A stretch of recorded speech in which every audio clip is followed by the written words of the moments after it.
Please. Yeah.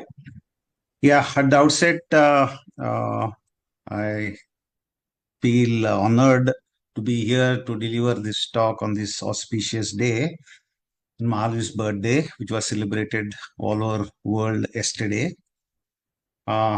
Person, because of him, we are all here as so-called statisticians. India is on front on two areas. One is computer science, right from Google CEO, Microsoft, Sun Microsystem, and so many other companies who Indians are heading. And another area is statistics.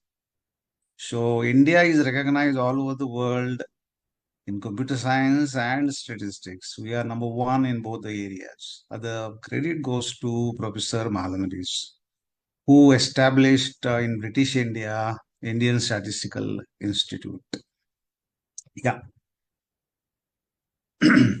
So I'm here to talk on how statistics powers AI revolution and what is its all connection to Mahalanobis and other statisticians. We'll explore how the quiet engine of statistics is fueling loud revolution of AI. The whole world, especially business organizations, loudly talking about the integration of AI into business processes, optimizing business processes. We statisticians are always keep quiet, but actually, we are going to see today in half an hour, 40 minutes of time, how this engine is powering a revolution of AI. We often hear about AI breakthroughs. ChatGPT, everyone is well versed with nowadays. Self-driving cars, we have heard. Amazon's product recommendations, every day we experience. Netflix movies of our choice, how Netflix does it, and so many other applications. But we seldom ask the following question: could they exist without statistics? Statisticians might be asking this question, but what about other? Lemon, does it know that statistics is the backbone of artificial intelligence? Let us find out together. Let us explore it together, how statistics fuels AI revolution. For a minute, let us follow Socrates' way of thinking. If you want to establish a truth, understand truth, you just negate it first. Neti, neti, that's what in Sanskrit we say. It's not this, then what is it? That's how we describe Atman in Upanishads. Similarly, Socrates used to say, you negate it and then the truth will come out. For a minute, assume that there is no statistics. What would have happened if statistics never existed? Consequence will be there will be no spam filters. Your email boxes will be bombarded with spam calls, spam emails, spam calls in your mobile and other places, SMS, text messages, WhatsApp, Netflix, and so on. There won't be recommendation systems if there is no statistics. There are no voice assistants, which every banking institution offers you. There is no chat GPT, which everybody is comfortable with now, asking questions, writing emails, mark profile proposals, and so on. Therefore, statistics, we say, is the foundation of artificial intelligence. So you negate the existence of statistics, everything will collapse. Why we can say this, on what basis? So today's my talk is split into three parts. I'll be telling you three stories to drive my point. From Mahalanobis to Fisher, how statistical science evolved is one part.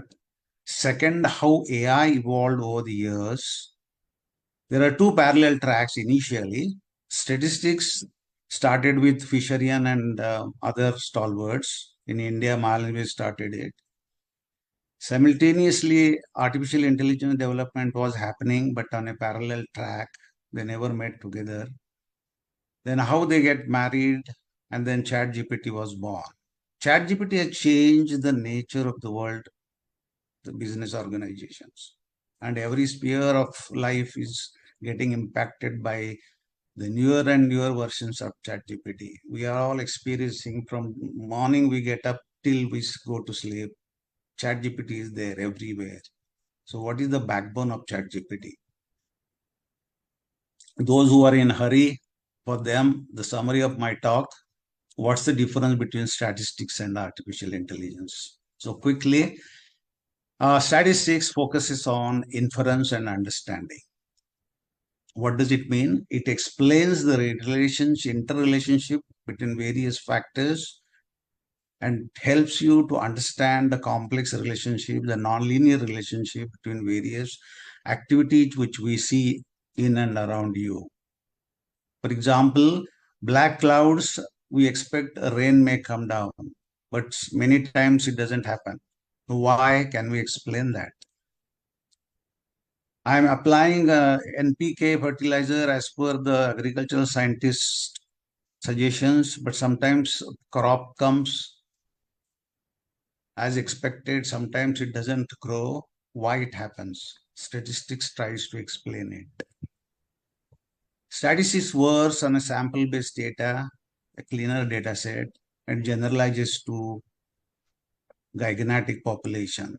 So the beauty of statistics is small sample, but it applies to a larger population. It emphasizes hypothesis testing and confidence, so it makes a scientific discipline. It's not magic. It's not art. It's science. So statistics supports whatever research you are undertaking by giving you hypothesis testing tools. As you know, life is uncertain, and statistics, another name is uncertainty.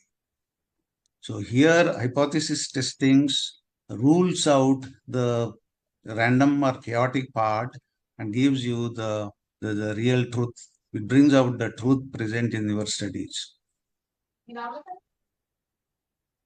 On the other hand, artificial intelligence focuses on prediction and automation, handles large and noisy, complex data, emphasizes performance over interpretability. Example, predicting, I worked in many e-commerce related companies where we were interested in understanding user shopping behavior.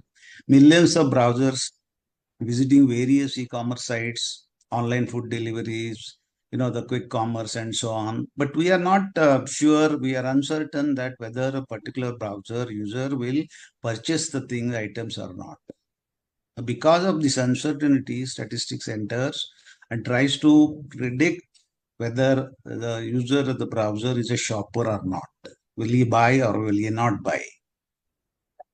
See, everything is related to finance the profit.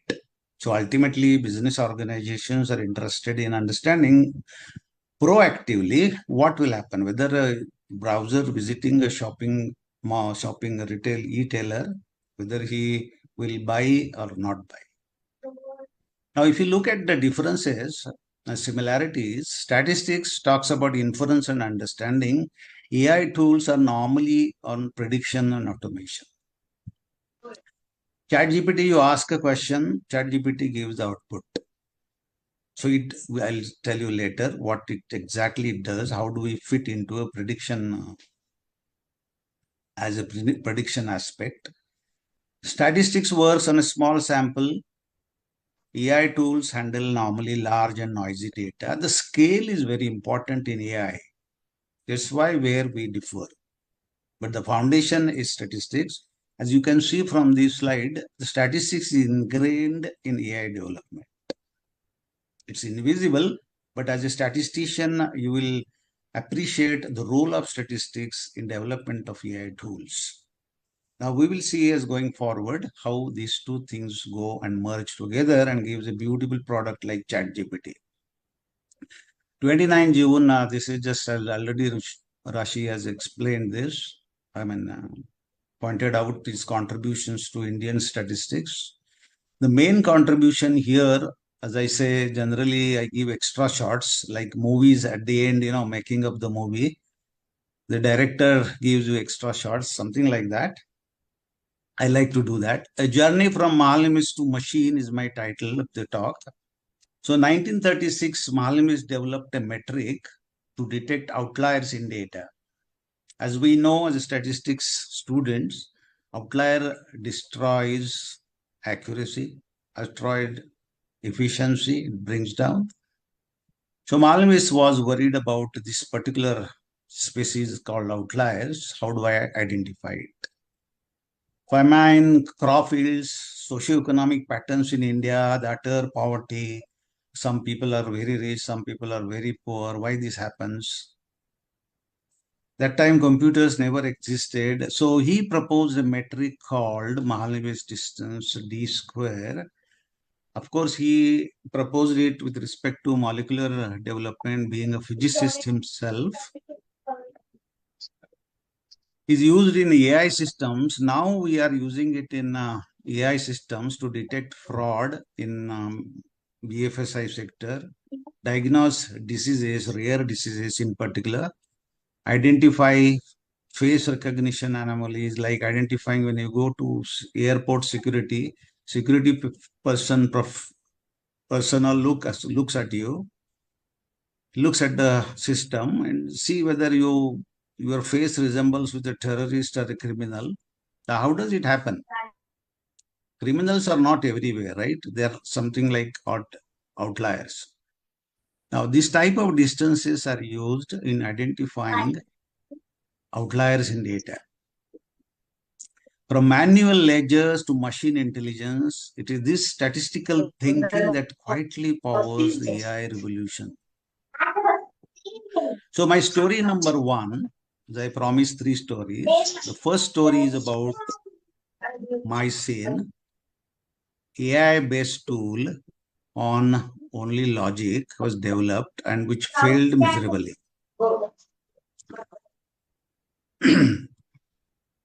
First, the artificial intelligence term was coined in 1956 at Dartmouth conference by a professor at that time, McCarthy, Minsky, and others in a conference.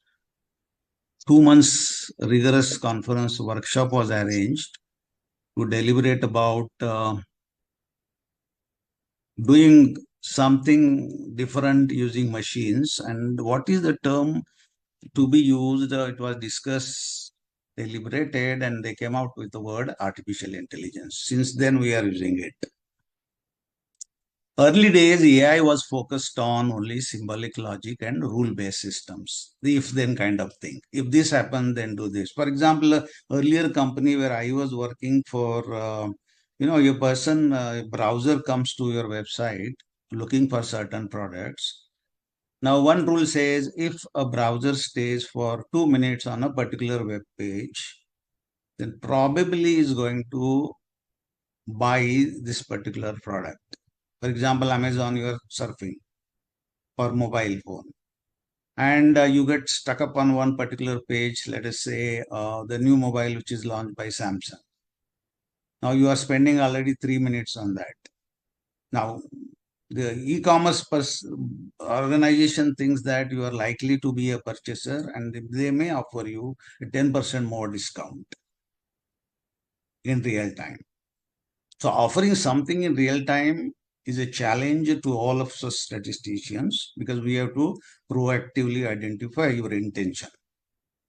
We have to understand your intention, whether you are real, sincere, serious shopper or just curious browser. You see the difference between curious and serious. We go many times, we browse and come back. But there are serious shoppers who go look at the product page, look at it seriously, spend some 2-3 minutes on that, and then decide and go to shopping cart page, close the purchase process, and the item is purchased. Now, earlier days, 10 years ago, many companies like Salesforce and others, they developed a rule-based system that if a browser spends 2 minutes on this page, on 3 minutes on this page, etc., then he is likely to be shopper, purchaser. Offer him some discount. or target him later on, email targeting. Then you used to get messages, SMS, emails that, okay, you forgot something into your card, come back, we'll offer you 5% extra discount and so on. So this was the process in those days where mostly AI systems use logic and some kind of logic derived from your knowledge based on your capacity and some rules if then kind of thing. So similarly, a product called Mycin in Stanford in mid-70s was developed for diagnosing bacterial infections and what type of antibiotics doctors should recommend. A automatic procedure to recommend antibiotics to a patient suffering from bacterial infection. Suppose you have a cough and cold, it could be due to virus or it could be due to various bacteria. Now, what type of antibiotic? Azithromycin, for example. That's why the word mycin was used because mostly it appears in antibiotic drugs. Now, this particular mycin failed miserably. What was the reason? There was based on around 600 rules developed by various experts based on their limited knowledge. The human brain is not that powerful. It can process very fast, but your experience is limited. Your data is limited. Based on that logic, they developed some if-then rule. It failed. Nobody productized it. No doctor believed it. Nobody bought the recommendations, and it was a major failure of artificial intelligence system. What went wrong? Because mycin could not handle, mark the word, uncertainty or adapt to new situations easily. As I said earlier, statistics, thy name is uncertainty, like Shakespeare and Einstein, I am saying. As long as there is uncertainty in life, statistics is there. Why? What statistics does with uncertainty? It gives you measures of uncertainty. In what format? Probability. Probability measures uncertainty present in the data. And as we know, life is uncertain. Today I'm born, baby is born. We don't know when baby is going to die. We know birth, death. We don't know death rate of anything for that matter, either product or human being or animal. So it's so uncertain in the world. This story is quite revealing and very interesting. Story goes back to 1853. Power of learning from data. The first story is without learning from data, without any experience. Only limited experience was used based on the doctors or experts' knowledge. 600 rules were formed. We also failed in our company earlier, in a company by name 247.ai. We were modeling e-commerce browsers intentions to visit. Why do we visit a particular e-commerce website? For example, Swiggy, where I worked earlier. Why do you visit, open Swiggy app and go there? You are hungry and you want to buy something. Now, what is the probability that today you will place orders for 400 rupees worth food items? I want to know proactively so that I can give you discount. Have you seen when you open Swiggy app, discounts are normally displayed every day, every hour, every day, night, and evening. Now it's a variable thing. Depending on your choices, the way you are frequently ordering food items, the discount goes on varying. Sometimes 5%, sometimes 75 rupees, and so on. And if you are a frequent Swiggy visitor, you will get more and more discounts. Now, which system does that?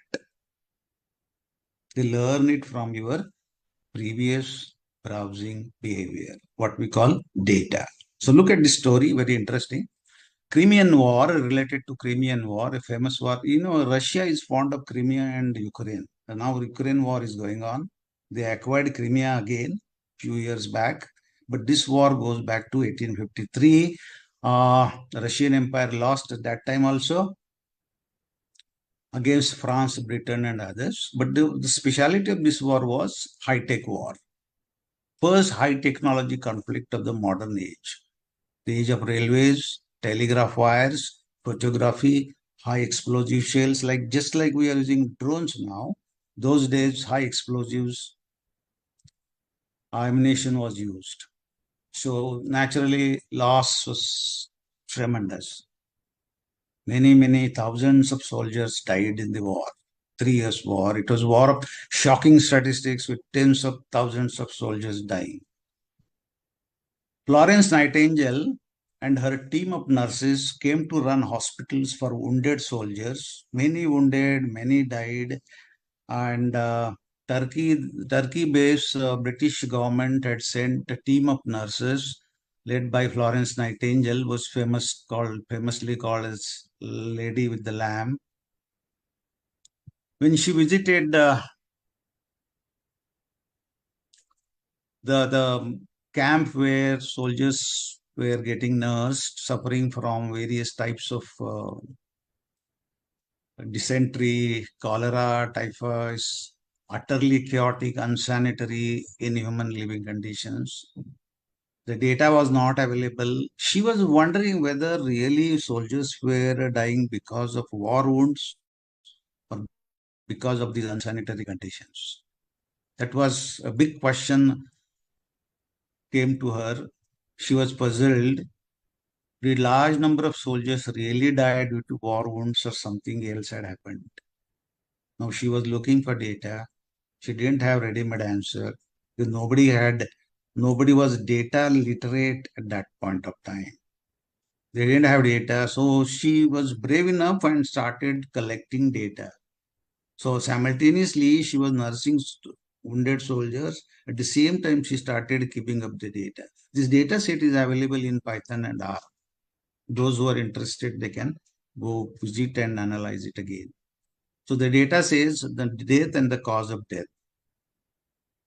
And then she wanted to know really whether these conditions contributed more to the death or really because of war wounds they died. Because the number was huge. So many soldiers were dying. And she came out with the findings. She learned something from the data which she had collected, which changed the British health policy. The national health policy formulated by a government, British government at that point of time was completely revamped based on her findings. What did she do? She demonstrated very clearly with the help of data evidence, soldiers were killed not by war wounds, as people believed at that point of time, including prime ministers of Britain and other governments. She conclusively proved that many soldiers died by preventable diseases caused by unsanitary conditions. And if you minimize these or remove these unsanitary conditions, probably soldiers would have survived. They would have, their wounds would have been healed. Now, how did she communicate? See, one of the things the statisticians must learn is storytelling from data. You do a lot of analysis, but then how do you present the results matters in at least in businesses. Manager has just 3 or 4 minutes to understand what your findings. In fact, British health minister, he refused to give time to Nightingale when she came back with a voluminous report. He said, I have just 7 or 8 minutes and you explain me what are your findings. She devised a graphical way as usual, which we are all fond of, which comes under exploratory data analysis, EDA. And she proposed a diagram famously called as Rose diagram. And she explained why deaths are happening, what are the real reasons, how many died due to war wounds, how many died due to unsanitary conditions, the infectious diseases, cholera, dysentery, the skin infections, and so on. British health minister was impressed. Initially, he was not ready to listen to her. But looking at the diagram and her way of presentation, he was forced to look at the results. And that time she proposed to use of hand mask, hand sanitizers and others, which we are all familiar in 2020 COVID attack, COVID spread. So at 1857 or so, she's proposed hand sanitizers and masks, face masks to avoid this preventable infectious diseases. Since then, British healthcare system totally revamped. Now whatever they have gets reflected by the Nightingale's communication. So what is the takeaway from this story number 2? That you must look at it data from various angles, what we call 360-degree, and then don't believe superficially, go deep, drill down, and the patterns will emerge. Based on that, you create a story and try to communicate it in a few words. As far as possible, use visual representations. So learning from data is a very important word. And by the way, Nightingale, this is all published in American Statistician, this particular data set and analysis. You can go and read it for details. She learned from data is a very important concept which is now powerful in artificial intelligence. This is human intelligence. Her brain was as sharp as a machine. Human intelligence, what is the difference between human and artificial intelligence? We think, we learn, we reason out, we solve problems. And this is the God's gift to us, or nature's gift to us. Adapt to new situations and use emotions and creativity.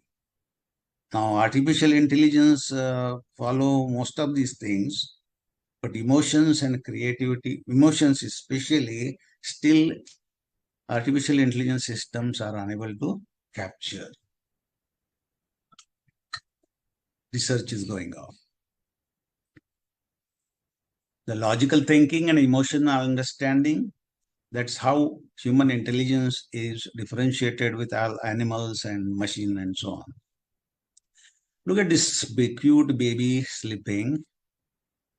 And this is the end. The day we are born till we die, we learn. We learn from birth to death. But what is learning? How do we learn? And who learns? My brain learns. What do you mean by that? My brain has 10 to the power 11 neurons. The network of neural neurons is there in my brain. It adapts, it learns, it captures. How the baby learns a new language. Now the 3-language formula we are fighting on. Actually, baby learns more than 3 languages by the age of 8 years. That is why government wants 3 languages at the initial stages. Child's brain is just like a super fast computer, powerful computer machine. Now, what does it consist of? The neurons. Why I'm telling this learning? Because artificial intelligence, this reference will come. Before that, again, one more story. 1853, there was a war, Crimea War. Florence Nightingale taught us the power of data, and you can learn a lot from data. You can change the health policy and so on. Similarly, Alan Turing, a great mathematician and the smartest man, who was working on code breaking of Germany and enemies' messages during Second World War. Many bomb attacks were stopped before it could happen because of this deciphering the messages intercepted by the British forces, and the credit goes to Turing and his team. So they were using, of course, those days, whatever computing facilities were available. Now a thought came to him, can machine learn? just like a human brain. So he wanted, first time he proposed something which was very revolutionary at that point of time. What we want is a machine that can learn from experience. So what is experience to him is data for us. So how can we make machine to learn from data, from past experience? A brain is learning, we know. Alan Turing could break the code. Florence Nightingale could understand why the deaths were happening, and many more such examples. Mahalanobis used to say, okay, the outlier can be detected using his metric based on the data. Now, how can we make a dumb machine whose IQ is 0? Is it possible? Now, what Turing said, not adult's brain, but child's brain. He wanted a child's brain to be simulated. Is that possible? Because child's brain is so active, it is ready to adapt, it's ready to learn anything on earth. Right? So statistical science developed based on learning from data concept. Now, the things are happening on two tracks. On one side, statistics was getting evolved because people understood there is uncertainty. A tall father will have taller son, not always true. A tall father may have a shorter son also. This is what observed by Francis Galton. He went along with his data with Carl Pearson. Carl Pearson proposed a measure called correlation coefficient. He said there is uncertainty in the data. We need some mathematical statistical methods, and a new model called a regression model was proposed in those days, 1910. So statistics, the name is uncertainty. Fisher, on the other hand, during the same period, developed he was involved in agricultural experimentations, suggested many things. He understood the importance of uncertainty. You coined a term called randomization. And he said because of randomization and the chaotic nature of the data, replication will lower the error present in the whatever model you are proposing. He proposed a technique called analysis of variance to remove the redundant chaos from the data and bring out the gist present in the data, the truth, make it unknown. His idea was to separate signal from noise. Many things do happen in real life. Wearing a blue shirt during the exam day probably will fetch you 80 marks out of 100. This is what some students believe. Is it signal or noise? Does it have any truth in that? How do I demonstrate it? How do I establish that wearing a particular color shirt will give me more marks in the exam? Even if I study, I have not studied also. By chance, you might get 80 out of 100, but doesn't mean that it is the reason for that. So deciding about cause and effect studies, Fisher suggested the causal methods, experimental designs. What is the connection to the modern AI development? In industries, we perform daily hundreds of A/B testing experiments in digital marketing and product experimentation.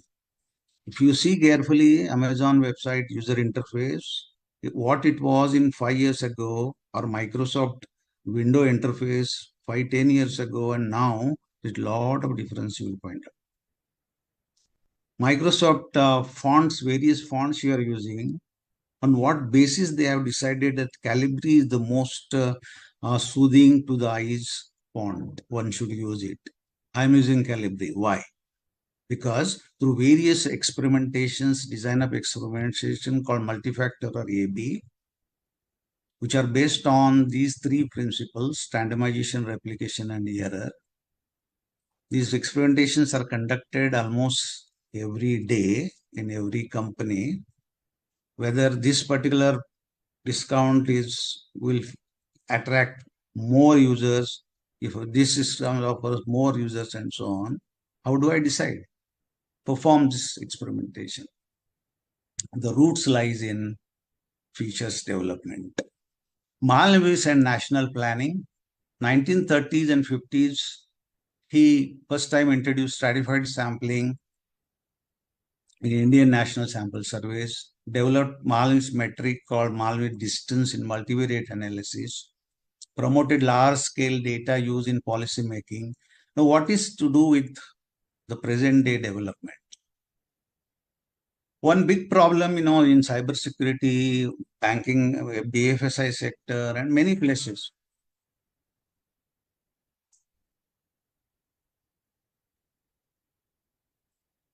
In many modern day, these are the modern day problems, in BFSI sector, for example, or even in Aadhaar card, UI, DIA things, there are many frauds happen every day, UPI payments. So how do I detect these anomalies? That is one thing. Malvis D square achieves that. That gives you a methodology to develop a solution for anomaly detection. Then recommendation systems using similarity metrics. Several browsers, several users are visiting various websites, for example, Amazon.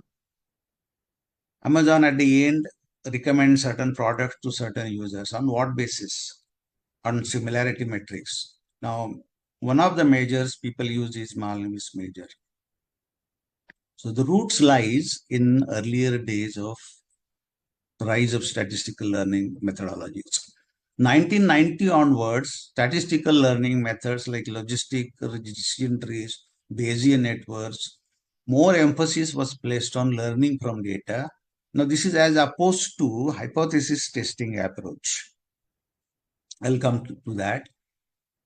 The capability of statistical learning method is handling uncertainty present in the data, probabilistic inference, and generalization to unseen data. Now, what is this development to do with the present day, say, for example, ChatGPT development?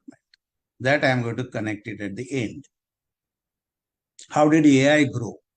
So, again, I remind you there are two tracks which I am talking about.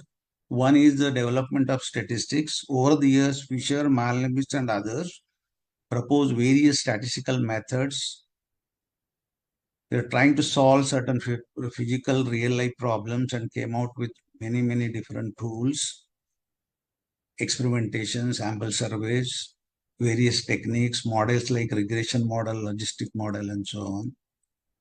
Parallelly, artificial intelligence was also growing. Turing, the McCarthy, and then the neural network ideas were coming up in 47 and so on. So quick AI revolution, this is a parallel one. What is AI? If you see logically, carefully, you will see that AI is the combination of these three things. One is the symbolic logic and reasoning plus data plus statistical methods. This is all AI consists of. Now, people don't understand that statistics in mathematics is the integral part of AI. Because as I initially in my first slide, I said the loud revolution of AI supported by based on quite the silent engine of statistics. So they forget that this is the essential part of it. One example I gave, that is mycin failure. Again, I will repeat that. How does AI evolve over the years? You see carefully, initially it was only logic. In 50s, 40s, and 60s, people were thinking that you develop expert systems. Like if then, many banking institutions did that. Many medical diagnosis systems based on logic only, the doctor's knowledge. If this happens, if a person's blood pressure goes more than 180, he's a hypertensive person, he needs ICU treatment. That type of rules were developed. They forgot that there is uncertainty. Body is so very complex structure to understand that they forgot that aspect, that called uncertainty aspect. Then it was logic plus data. They thought, okay, we use past data past patient's information, for example, in medical diagnosis, that we will call it artificial intelligence, and machine will ask it to automate it. Finally, they realize that it is not enough, but statistics is essential. Statistics is essential, not optional, right? That is, these three components constitute definition of, so to say, artificial intelligence. What happened, as I said, early AI based on only logic, the symbolic phase. In 50s and 80s, rule-based systems and logic engines were developed, focused on symbolic reasoning, not learning from past data, which Alan Turing was emphasizing. He said, you simulate, your machine try to simulate like child's brain. Child learns from the past. If he goes and touches a fire, his fingers get burned. He remembers it. Next time he will never touch it. If he tastes ice cream, he knows its sweetness. Next time he'll ask for more ice cream. That is what we call learning. But earlier days, AI systems ignored all that, developed systems. This was happening parallelly, remember. They never consulted statisticians. Fisher and Malini, they're working in their own areas. There was no interaction happening. So limitations, could not handle noisy data, lacked scalability. For example, when you go to security check in the airport, sometimes your face gets resembled, like Shah Rukh Khan, it happened. Many times he was detained in US airports. Why? Because his face resembled with one of those suspected terrorists. And he was inquired, and then after 6-7 hours, he was declared that innocent. Why does it happen? Because of the noise. The data captured through your facial features that was matching slightly, maybe more, this one favored terrorist face. So these systems mostly forget that there is a noise in the data, and that noise has to be separated out. Only signal has to be captured. Lacked scalability. Earlier days, the data size, not massive size machines used to handle because of lack of computing power. No learning from example. That was main handicap in early days AI systems. Example, I told you, mycene failed. Then slowly change was happening. People thought, okay, some past data we can incorporate into the system. So logic plus data. And this is a very interesting story. It happened in not long ago. It's 1417. Amazon's AI tool for hiring executives. Amazon developed an AI tool to automate hiring for technical roles. So what they did, they collected the data. They had the logic over there with them. AI model was trained on 10 years of historical hiring data, mostly resumes of male candidates. Mark these words. Okay. So 10 years historical data, because mostly they had hired male candidates on a larger scale. Model was developed and they started recruiting technical managers. One day they realized that this particular AI tool showed favoritism toward male candidates, penalizing resumes from women. So outrightly, women, those qualified, their resumes were discarded by this particular tool. Then the gender bias accusations were there on Amazon. Amazon finally in 2017 stopped using this particular tool. It was a major embarrassment for Amazon. Why it happened? AI models need diverse and unbiased training data. Sampling bias was there. Had they consulted a statistician, probably a statistician might have told them, your data sample is not biased. It is imbalanced sample, right?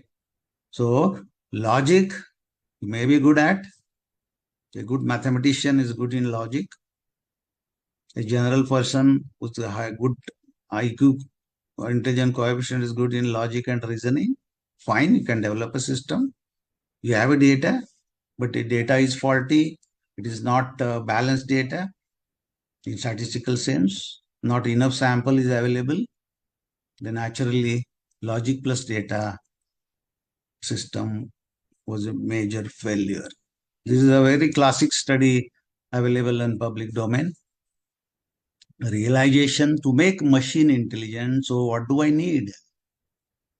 Say ultimately Turing's dream was to make machine intelligible. Can I replace a human being with a machine? Is that possible? No. Whatever we are doing is narrow artificial intelligence. With the help of statistical machine learning models, we are developing systems. So ultimately, we are the boss, not the machine. But our efforts like self-driving car, we want to make machine independent of human beings. Machine make as much intelligent as possible without need of intervention. Is it possible? Possible only if we can mimic human intelligence. What is involved in human intelligence? A quick recap. Human intelligence, human brain gathers information. Look at a small child, baby born today. Within 1 month, he picks up. He identifies mother's fingers. So gathers information quickly. Then it stores. Mama, papa, it starts saying it after 6 months. Blah, blah, blah, something baby says. So stores and uses that information, retrieves it efficiently, right?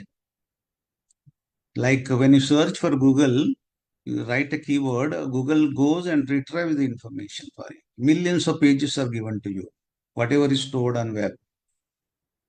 This mimicking human intelligence. But human brain analyzes the information. Just because it is stored, it will not give you the final signal. It will analyze whatever is correct, it will output. It makes decisions, takes the actions. This is all involved in human intelligence. Can machine repeat this? Is that the ultimate goal? That is what, ChatGPT in November 2022, when it was released for the first time, within 1 week, millions of users downloaded ChatGPT. It never happened in the history of the world. Why? Because it has stored information.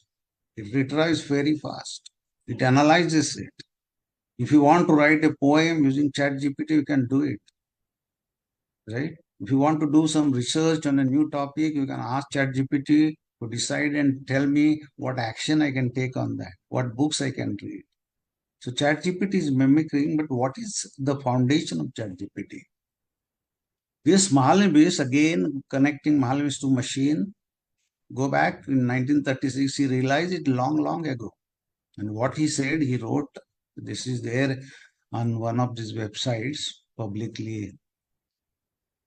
made publicly available. What he says is statistics is the universal tool of inductive inferences, research in natural and social sciences. So for me, this is a very, very important word, inductive inference. What is inductive inference? Okay. So mark this word, inductive. The word inductive inference, which Mahalanobis said, is directly related to the previous slide of human intelligence. What is it? Inductive, there are two types of learning, inductive and deductive learning. Inductive learning, what happens is you observe something, a fruit is falling down, Newton observed it, he observed the pattern, whether it is a fruit or a stone or whatever, comes down on earth, it falls down, doesn't go up. If it goes up, then it is magic, not science, right? Something falls down, it has to fall down because of the gravitational force, he discovered it. So observation, then look at the pattern, then you frame your hypothesis and then develop the theory. This is what is called as inductive reasoning. Florence Nightingale observed something, that soldiers were dying because of infectious diseases, not because of war wounds by and large. She saw that pattern, captured it in terms of data analysis using those tools, whatever available to her that time. She made a hypothesis that not because of war wounds, soldier died because of infectious, unsanitary conditions, and she presented to British government, which changed the entire scenario. Another type of learning, deductive learning happens. It starts with theory first. Some scientists come out with a proposition that this, if you work for 8 hours, then you will get A grade. Then make an hypothesis out of it, collect the data, and confirmation study or whatever it, based on the data, you can do that. Now, brain or whatever statistical learning we are talking about is follows this path. Observe, pattern searching, making a hypothesis. This is why, because in business organizations, data scientists are highest paid people. You go to a mall, buy something, come to the sales counter, POC, the sales girl or boy scans the barcode, data are collected. Now, business organizations want to know what is to be done with this data. What creative value you can create, what value you can create out of this data, which is collected just because the data facilities, acquiring facilities are there. Nobody is asked to collect the data, right? When you fill up a form to apply for a loan, your age, gender, economic condition, wife, children, so many things are asked. How are they going to be useful to a banking institution? So they search for patterns. They decide whether you are eligible for loan or not. So that is the hypothesis. Then there is a tool which decides whether the loan should be approved or not. Now I need to develop a tool based on all this. This is my inductive reasoning. Exactly, brain operates on these lines. I observe something, I search my in previous storage, what this is the pattern which I'm observing. My friend abused me once or twice, then I think that he is not a good person to make friendship with. I make a hypothesis that he is not my friend, his enemy. I throw him out. This is how human being behaves, right? Again, it is prone to error. You may be wrong. We have type 1, type 2 error, how to measure it, all probability things come into picture. Okay.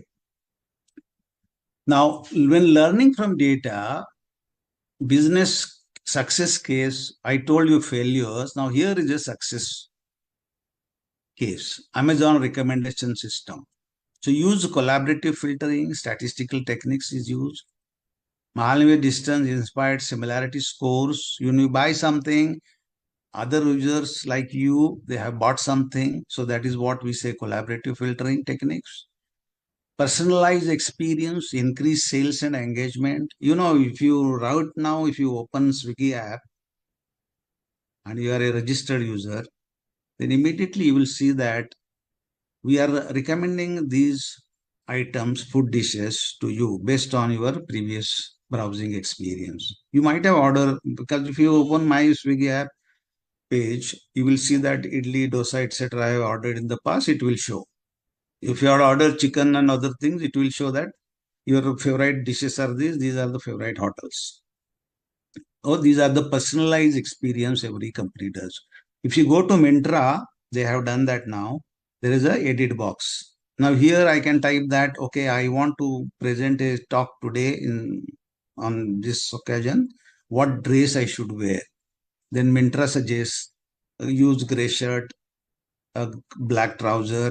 If you want to use blazer, go for dark color blazer and so on. Then it suggests prices, where is available and so on. When is the delivery possible, etc., etc. Now, how is this happens? This is becoming personalized experience. They're learning from your past behavior or using collaborative filtering. This is statistical techniques being used. So all these AI techniques are based on foundation is statistics. So what is statistical insight? Large scale behavior patterns, similarity metrics, Bayesian inference, spam filtering, for example, email comes along with some obscene words, marketing word like lottery, you are winning $1 million lottery today. Just click on this link. Immediately Gmail or Yahoo identifies it as spam. On what basis? Because they know that the service provider knows that these words constitute spams. Now, based on that, Bayesian tools, we classify that as a spam mail. If you type wrongly in Google search engine, spelling is wrong, the behavior, something is wrong, then Google suggests, did you mean by that? On what basis Google does it? It uses naive Bayes algorithm, right? So Bayesian logic is very useful in developing AI systems. Netflix did it long ago, 2006. They announced a competition to improve movie recommendations. $1 million prize was announced, and two Dutch young data scientists won that making use of ensemble models, statistical models. And what does it do? Just 10% increase. Correctly, Netflix suggests what type of movie you would like to watch today afternoon. That's all. So based on your browsing behavior in the past, whatever you have observed, based on that, for example, YouTube or Spotify, you go there today, you find out some profile is built up and your personalized experience is getting enriched every day. Lesson: statistics-driven models outperform rule-based logic. So this is how I'm saying the statistics form the foundation of artificial intelligence techniques. Initially, in a parallel track, AI was getting developed using symbolic logic, if-then rules. Miserably, AI systems failed. When AI scientists discovered that, okay, statistics may help us to develop better AI systems, then these things came up. And then they are using statistics-driven models. Now we know the story, right? There is a concept called generative AI. There are two types of models. This is not the place where I can discuss this in detail. There are two discriminative and generative models. This generative model has created havoc everywhere because ChatGPT is based on this. It generates new things. That's why generative. Generates new things, new images, new books you can write. You can do wonderful things with generative AI. What is the statistical foundation? Concept called large language models. Basically, it is a conditional probability. Probability that next word, what will be the next word, knowing these previous words. For example, I love is the thing I want to say something here. What would be the next possible word when I use I love now? So I love ice cream. I love beautiful weather. I love rain falling now. I love some person and so on. So it could be anything. Now what it does, it measures the probability comparing with millions of words which are available on the website, books, internet, and so on. Millions, trillions of words. And then it computes the probability in just your eye blink, before eye blinks. And that highest probability is used to produce the output. This is what ChatGPT does. So it basically computes the conditional probabilities, but it does at scale based on maximum likelihood estimation. A technique called deep learning, which is, so to say, a generalization of your linear regression model. But only it becomes non-linear and a very, very complex model, plus, of course, probability theory. Technologies, all these models which are recently suggested 2017 onwards.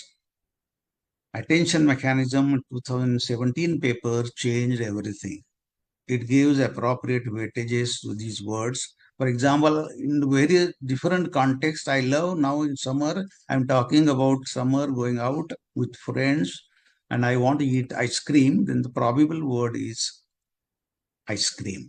So that probability would be highest. And this is how this particular attention mechanism research paper published by Google researchers assigns. And then the ChatGPT answers it accurately. Statistics is finally the heart of generative AI. Training, what people say there, we say parameter estimation. Inference, probabilistic prediction. Evaluation, statistical metrics. From Mahalanobis to GPT, generative AI is built on decades of statistical innovation. Finally, statistics enabled real world decision making. AI without statistics failed. Example, my scene. Another app I forgot to mention it is called ELISA, a psychotherapeutic thing. MIT professor developed ELISA around 60s. And if you ask Eliza a question like this, Eliza, I am depressed. What should I do now? Eliza used to answer it. People, it got news. It became a news item in New York Times and other newspapers. People thought Eliza is some psychiatrist sitting at one end and answering your questions. Actually, a rule-based system was developed by MIT professor. And then finally, he said, ELISA is just a rule-based system. ELISA is not a psychotherapist. So he warned all the patients, don't replace your doctors with ELISA because it may fail and it may misguide you because our rules are incomplete. It's just based on some logic. Later on now, Alexa, how it works, where statistical principles are involved, how ChatGPT works, the main attraction to everybody is how Spotify works and so on. So today's generative AI is a statistical machine at scale. Trillions and trillions of parameters are being variables, what we call weights are being stored in pre-trained models. So the scale is humongous. And that is how the systems are. Earlier days, we worked with small data. Now at scale, we are working. From Fisher's fields to Mahalanobis surveys to GPT's tokens, it's all inference, the interrelationship between various variables.